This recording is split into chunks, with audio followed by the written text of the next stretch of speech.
Okay, for this one you might need a couple of blocks as a bit of assistance, and then 2 sliders.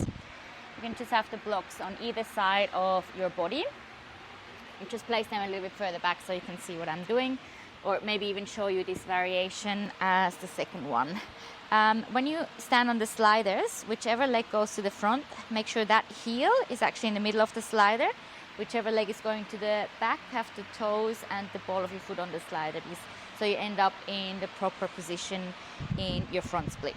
Then we're going to eccentrically go into the front split, meaning it requires a lot of active strength through your hip flexors and your hamstrings, as we don't want to snap any knees. That's when the blocks come into play, just to give you a little bit support.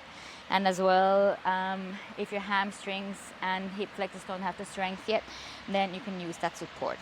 But I'll quickly show you what it is if we do the full without support. I like to have my hands on the hips so we can actually keep the hips square, and it keeps it a bit more accountable.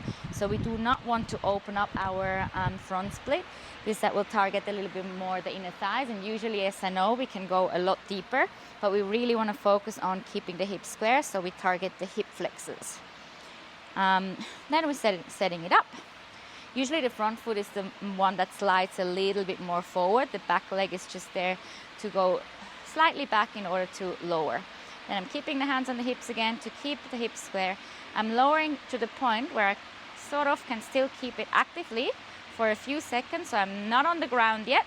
And then at the end, I lower the back knee and try to keep the hips square and go into another passive hold for 30 seconds. Now, if you can't go or reach all the way down, or not all the way down, but to that little gap I still had in the active position, feel free to use blocks.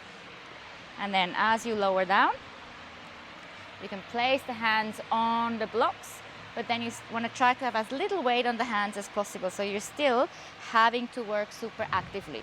So I'm not just resting on the blocks, I'm pushing the feet into the ground in order to feel those hamstrings and hip flexors working. I hold here for a couple of seconds, I would say 3 to 5 seconds, and then find your passive position for the last 30 seconds, and then switch side.